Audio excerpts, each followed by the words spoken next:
మహిళల కోసం central bank of India ఇప్పుడు మీకు అందిస్తోంది గృహ రుణం. అతి తక్కువ వడ్డీ రేట్లకే ప్రత్యేక సెంటు గృహలక్ష్మి. పూర్తి వివరాలకు వెంటనే సంప్రదించండి 18003030.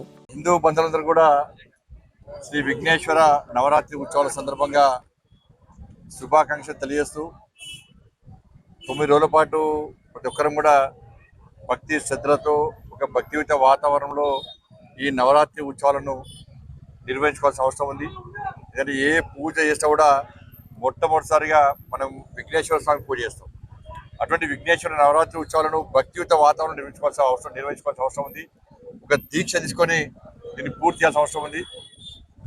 ధార్మిక కార్యక్రమాలు, ముఖ్యంగా మంటప నిర్వాహకులు కూడా ధార్మిక కార్యక్రమాలను నిర్వహించేటువంటి ప్రయత్నం చేయాలి. చాలామంది యువతనే ఇలా భక్తి శ్రద్ధలతోని మంటపాలు నిర్వహిస్తున్నారు. కాబట్టి అందరం కూడా ఒక మంచి ఆలోచనతోని ఈ దేశం బాగుండాలి, ఈ సమాజం బాగుండాలని చెప్పి ఒక మంచి ఆలోచనతోని మనం విఘ్నేశ్వర నవరాత్రి ఉత్సవాలు జరపాలని కోరుకుంటూ నేను కూడా స్వామివారు పెట్టుకున్నా. వర్షాలు కురవాల్సిందే, కానీ రైతులకు కానీ ప్రజలకు కానీ ఏ ఇబ్బందులు రాకుండా, ఏ ప్రమాదాలు సంభవించకుండా ఆ వర్ణదేవుడు కరుణించాలని చెప్పి వర్షాలు కురవాల్సిందే, ఇబ్బంది కాకుండా ప్రమాదాలు కూడా కురవాలని చెప్పి మనస్ఫూర్తిగా ఆ స్వామివారిని వేడుకుంటూ కష్టాల్లో ఇబ్బందులను ప్రజలను కాపాడాలని చెప్పి వాళ్ళని ఆదుకోవాలని చెప్పి అందరూ సుఖ సంతోషాలతో ఉండాలని చెప్పి మనస్ఫూర్తిగా ఆ విఘ్నేశ్వర స్వామిని వేడుకుంటా ఉన్నాను. దాంతోపాటు వరదల తాకిడికి ఎంత ఇబ్బంది పడ్డారో ఆ ప్రజలను ఆదుకోవాల్సిన బాధ్యత ప్రభుత్వం మీద ఉంది. కేంద్ర ప్రభుత్వం ఏ సహాయం చేయాలో సహాయం తప్పకుండా చేయడానికి సిద్ధం ఉంది. రాష్ట్ర ప్రభుత్వం కూడా ఇవాళ అందరం కలిసి ముందుకు రావాలి. అందరం కలిసిమెలిసి ఈ కష్టాల్లో ఇబ్బందులు ఉన్నటువంటి సమాజాన్ని ఆదుకునే ప్రయత్నం చేయాలి. దానికి ప్రభుత్వం ముందుకు రావాల్సిన అవసరం ఉంది. మిగతా అన్ని పార్టీలు కూడా ఈ సమయంలో రాజకీయ విమర్శలను పక్కకు పెట్టి ఇబ్బందులు కష్టాలను ప్రజలను ఆదుకునే ప్రయత్నం చేయాల్సిందిగా అందరికీ విజ్ఞప్తి చేస్తూ, ఎందుకంటే వర్షాలు కురిసినాయి, వరదలు వచ్చినాయి, ఇంకా ఎక్కడి సమస్యలు అక్కడనే ఉన్నాయి.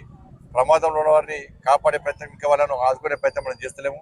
ఆ దిశగా ఆలోచించాల్సిన అవసరం ప్రభుత్వం మీద ఉంది. అందరూ సహకరించాల్సిన బాధ్యత అందరికీ ఉంది. బట్ అందరూ కలిసిమెలిసి ముందు పోవాల్సిన అవసరం ఉంది. వీళ్ళు వాళ్ళని తిట్టడము, వాళ్ళు వీళ్ళని తిట్టి ప్రతి విమర్శలు చేసుకొని ఇలా ఇబ్బంది పడ్డ ప్రజల కష్టాలను పక్క పెట్టే ప్రయత్నం చేస్తూ ఉన్నారు. ఇది మంచి పద్ధతి కాదు. విమర్శించే వాళ్ళు కానీ ఈ రాష్ట్రాన్ని పాలించే వ్యక్తులు కానీ ఇద్దరు కూడా ముందుగా ఈ తాకిడికి గురై ఇబ్బందులను ప్రజలను ఏ విధంగా ఆదుకోవాలో ఒక మంచి ఆలోచనతో ఒక ప్లాన్ ప్రకారం ముందుకు అవసరం ఉంది. దానికి భారతీయ జనతా పార్టీ తప్పకుండా మేమందరం సహకరించడానికి సిద్ధంగా ఉన్నాం. మా ఆలోచనల్లో కష్టాల్లో ఉన్న ప్రజలను ఆదుకోవడమే మా లక్ష్యం. మా కార్యకర్తలు అందరూ కూడా సేవ చేస్తున్నారు. ఇలా ఖమ్మంలో భారతీయ జనతా పార్టీ కార్యకర్తలు నిర్విరామంగా వాళ్ళ ప్రజలను ఆదుకునే ప్రయత్నం చేస్తున్నారు, ప్రజలకు సేవ చేసే ప్రయత్నం చేస్తున్నారు. నరేంద్ర మోడీ గారి ప్రభుత్వం కూడా రాష్ట్ర ప్రభుత్వానికి సహకరిస్తున్నది, ఇంకా సహకరిస్తుంది కూడా. దానిలో ఏం అనుమానం లేదు. దాంతో ముఖ్యంగా జమ్మూ కాశ్మీర్లో జరుగుతున్న ఎన్నికల్లో మన జమ్మూ కాశ్మీర్ ప్రజలు, ఈ దేశ ప్రజలు ఆలోచించాల్సిన అవసరం ఉంది. మా లక్ష్యం ఆ రాష్ట్రాన్ని పునరుద్ధరించడం, ఆ ప్రాంతాన్ని అభివృద్ధి చేయడం.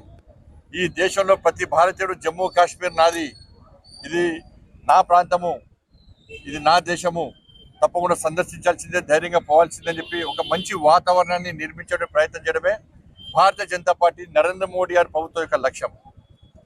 ఇలా అమిత్ షా గారి యొక్క కృషితోని, నరేంద్ర మోడీ గారి ఆశీర్వాదంతో 370 ఆర్టికల్ రద్దు చేసిన తర్వాత దేశవ్యాప్తంగా ఎలాంటి మంచి వాతావరణ నిర్మాణమైందో, జమ్మూ కాశ్మీర్ ఏ విధంగా అభివృద్ధి చెందుతుందో, టెర్రరిస్టు కార్యక్రమాన్ని ఎట్టివర కూకటి వేలతో పిగిలించడమో ఈ దేశ ప్రజలు ఆలోచించాలి, జమ్మూ కాశ్మీర్ ప్రజలు ఆలోచించాలి.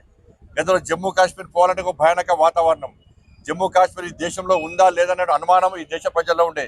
ఇప్పుడు ప్రతి భారతీయుడి అలా జమ్మూ కాశ్మీర్ నాది, మా దేశంలో అంతర్భాగం అని చెప్పి ఒక మంచి ఆలోచనతో ఇవాళ ఏక్ దేశ్ మే దో ప్రధాన్, ఏక్ దేశ్ మే దో విధాన్, ఏక్ దేశ్ మే దో నిషాన్, దో విధాన్, దో ప్రధాన్, నహీ చలేగా అని చెప్పి శ్యామా ప్రసాద్ ముఖర్జీ విధంగా బలిదాన దేశంలో దాన్ని స్ఫూర్తిగా తీసుకొని 370 ఆర్టికల్ రద్దు చేసిన తర్వాత నువ్వు రాష్ట్రాన్ని పునరుద్ధరించాలి, ఆ రాష్ట్రాన్ని అభివృద్ధి లక్ష్యంతో మేము ముందు వస్తున్నాం.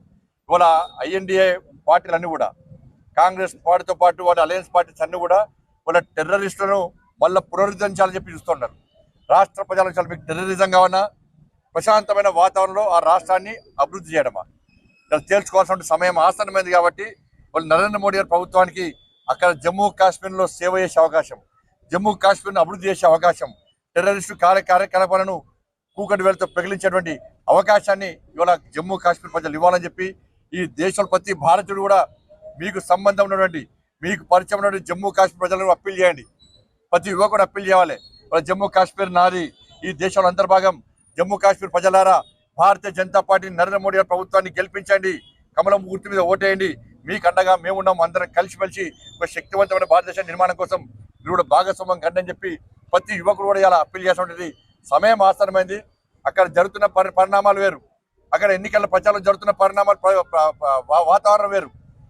కాంగ్రెస్ పార్టీ తిరిగి జమ్మూ కాశ్మీర్లో టెర్రరిస్ట్ సంస్థల సంబంధాల పార్టీలతో కుమ్మక్కై ఎట్టి బస్సులో భారతీయ జనతా పార్టీని అడ్డుకునే ప్రయత్నం చేస్తున్నది. భారతీయ జనతా పార్టీని అడ్డుకుంటున్నారంటే మీరు టెర్రరిస్టు కార్యకలాపాలను ప్రోత్సహిస్తున్నట్టే, జమ్మూ కాశ్మీర్ అభివృద్ధిని అడ్డుకుంటున్నట్టే, ఈ దేశ ప్రజల మనోబలను మీరు కించపరుస్తున్న విషయాన్ని ఇలా గుర్తుంచుకోవాల్సిన అవసరం ఉంది. కాబట్టి జమ్మూ కాశ్మీర్ కూడా భారతీయ జనతా పార్టీ గెలవాల్సిందే, జమ్మూ కాశ్మీర్ కాపాడుకోవాల్సిందే. మరిన్ని వీడియోస్ కోసం ఛానల్ ని సబ్స్క్రైబ్ చేయండి, లేటెస్ట్ అప్డేట్స్ కోసం వాట్సాప్ ఛానల్ ని ఫాలో చేయండి అండ్ లింక్ డిస్క్రిప్షన్ లో ఉంది.